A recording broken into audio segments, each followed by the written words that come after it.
Hello everyone, I'm Xiaogang. Okay, let's talk about weak pointer. A weak pointer mainly allows you to observe whether an object has been destroyed. It stores a weak reference to the object. Unlike shared pointers and shared references, a weak pointer does not prevent the referenced object from being destroyed. If you want to access this object, you should use the p function to generate a shared pointer. This operation ensures the object exists when it is used, and if you it also means to determine whether this weak pointer references an object. Then you can simply compare it with a null pointer or perform other comparisons. Then its scope of use is essentially that we act as an observer. I don't want to change its life cycle. If it exists, we use it. If it doesn't exist, we don't use it. That's the general idea. Now let's look at its lifecycle initialization and allocation. So here, it clearly first creates a shared reference. Then here, through this construction method, we pass in the shared reference, and thus generate such a weak pointer. When you release this weak pointer, then this subtitle winner is actually released. That is, after its owner is released, then this place will be empty. Yes, this place is empty. Then this place will only be if this object still exists. That is, if it can obtain this valid shared pointer, then this place will be entered. So that's what it means. Then regarding the shared weak pointer, it can also perform a safe one. Perform such a simple copy. Then after you use it, you can reset it, or directly set it to null lamp, or directly either way is fine. Mainly, take a look at this code. Then how does it convert to a shared pointer? You can use the pin method to convert it into a shared pointer. And then you can, one advantage of using this method is that within this function, it remains valid throughout this range. There is no problem with that. Then there is one issue. If you are using EasyWire on your end, it can only guarantee that this line of code is valid, but it might become invalid. In the middle, that is also possible. So that is why we use pins. The meaning of a pin is that reference objects created within its scope remain continuously valid. The key point is continuously valid. This is very critical. So how do you cancel a reference access? That is, if you access it directly, you definitely use pin, promote it to a shared pointer. Then you can access it. Then you can use the shared pointer, a weak pointer to directly. Gate can also be used for access. And how to break this reference cycle? Actually, it is our two structs. Is they have strong references to each other. Then a reference cycle will occur. Neither of these two objects will be released. So how to do it? Actually, you just need to use the weak pointer.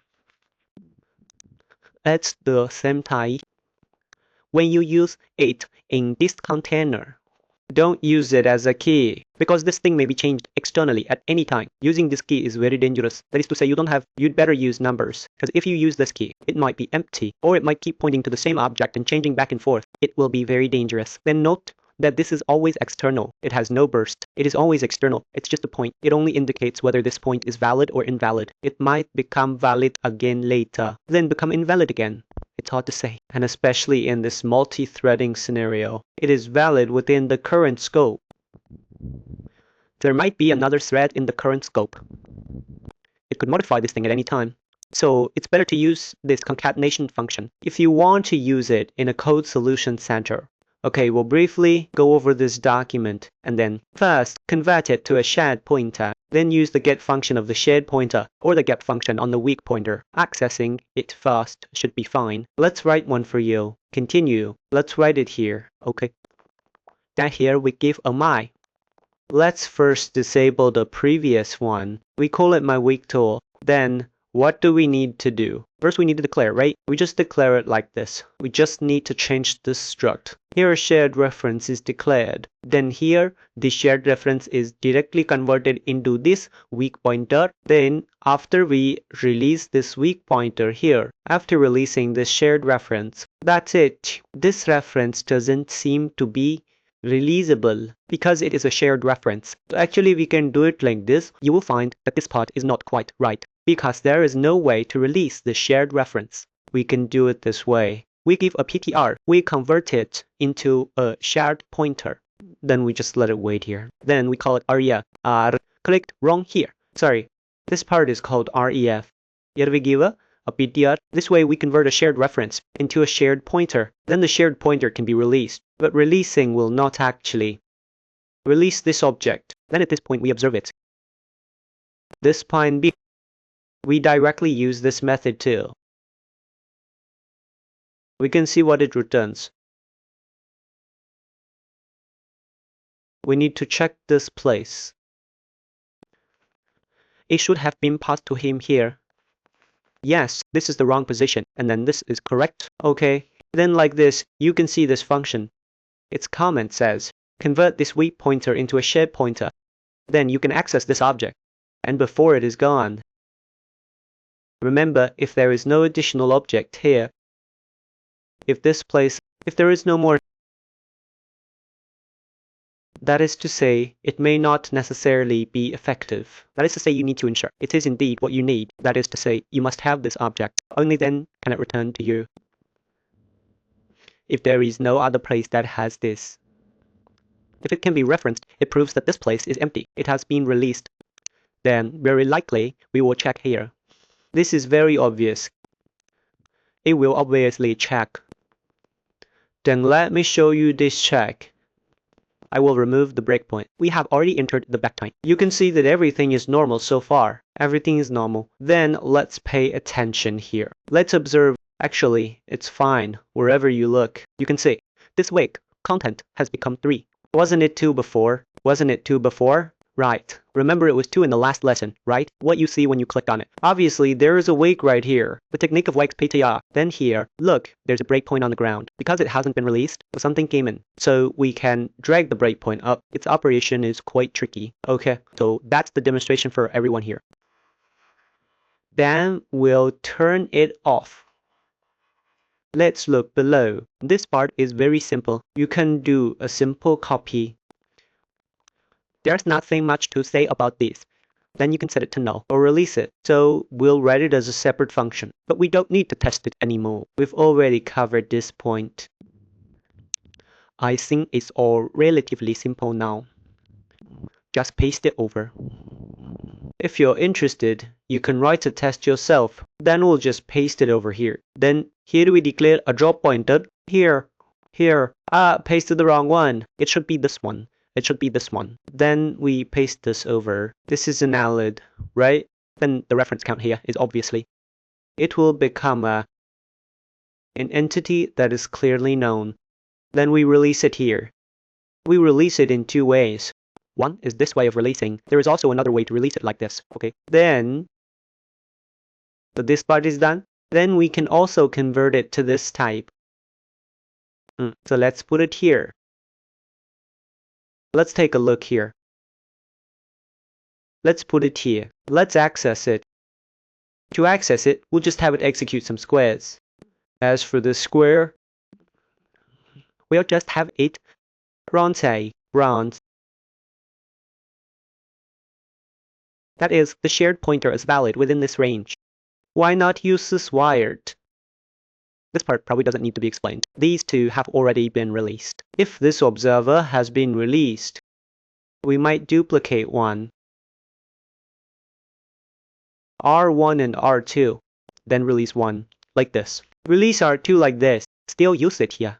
This conversion range is valid. Why not use IsValid? Because if you use IsValid like this, look. You can see it has an IsValid. It only indicates at that moment whether it is valid. But there is one problem. If I am here, then I reset here. Right. Then there will be a problem. For example, then you call it again. Or I reset it elsewhere.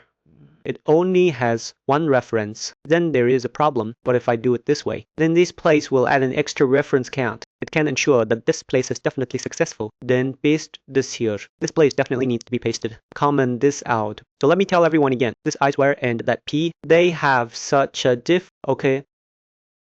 Then you can actually also use this gate method. Using this gate method is also possible. But it seemed here, this weak pointer doesn't seem to have a gate. It can only work through this pin. Yes. Then you should just pin it. After pinning it, it becomes a shared pointer. Then you click gate, and that's it. And here you can also get printer, because it gives a pointer. So it would mean this. Okay. Then we are done explaining this part here. We will explain this implicit language later. School reference and access. We will just clear the breakpoints here. Okay, let's clear the breakpoint. Good, we have cleared the breakpoints here. Let's go. Then pay attention. We first declared a shared reference, and we named it object. Ref should be it. Pay attention. Shares content 1, wake content. Then we create a wake content here. 4, 5, then 4, 3. Hey, no problem.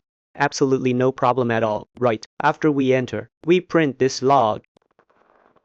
Doing it this way before was also fine. Good, okay, so this is a simple usage like this. Finally, it has absorbed enough. There, let me think. We still have time in this lesson. Let's go ahead and deal with this circular reference. Let me show you. Take a look how this circular reference is generated. This is quite important, because you might make this mistake. Okay, then let's talk about this circular reference in the next few lessons. That's all for this lesson. Thank you, everyone.